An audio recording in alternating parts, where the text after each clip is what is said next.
Hello, and welcome back. After a couple of months off, we're starting to make these AI-generated podcasts again, and we'll work to catch up on the ones that are missing.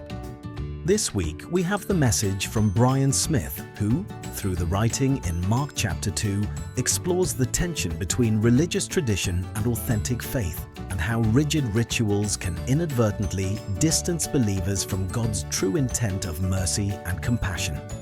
God bless you. See you next time.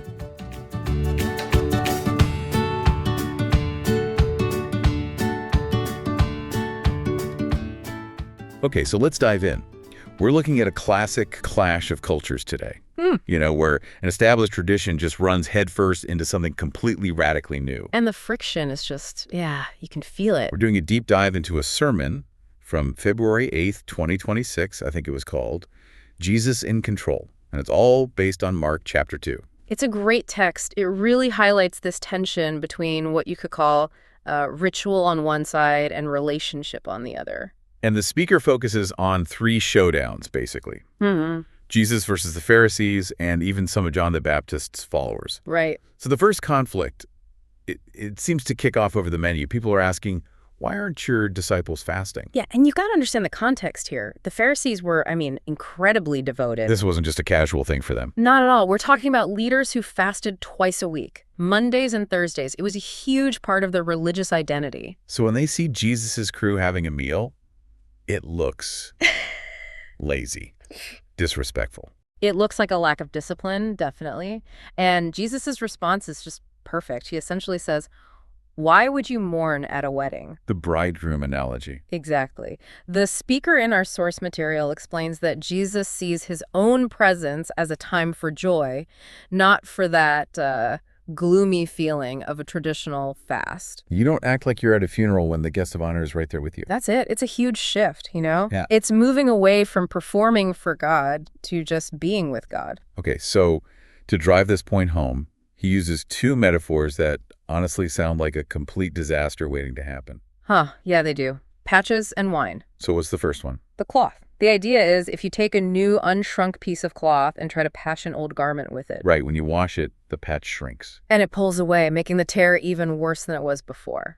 And the second one is about exploding wineskins. It is, yeah. Back then, wine was stored in animal skins. New wine is still fermenting, right? It's active, producing gas. If you pour that into an old, brittle wineskin that has no give, no elasticity, It's just going to burst. it bursts. You lose the wineskin. It's a total loss. So what's the spiritual meaning here? What's he getting at? Well, the speaker's analysis is pretty clear. You can't just stitch Jesus's teachings onto an old, rigid religious system. He's warning against, pluralism or trying to hold two opposing ideas at once. That's not an add-on. No, it's a total replacement. The new wine requires a new heart, a completely new container. Which brings us to the biggest flashpoint of all, the Sabbath. Yes. The cornfield incident.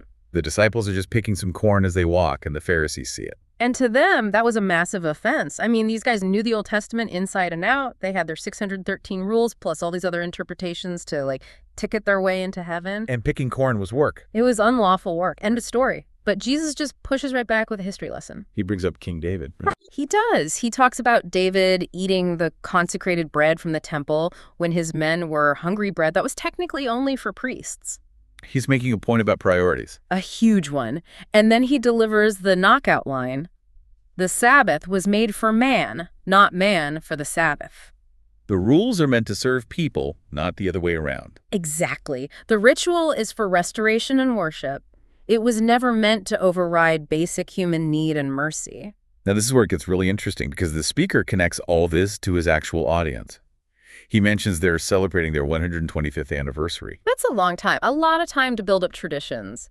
And he uses it to issue this pretty direct warning. Against what he calls a Pharisaical attitude. Yeah, doing things just because, that's how we've always done them. The 125-year challenge, you could call it. You could. He challenges them to be wholehearted, not part-time followers. You can't just pay lip service to this new thing while keeping your old life, your old structures perfectly intact. You have to be willing to change the wineskin.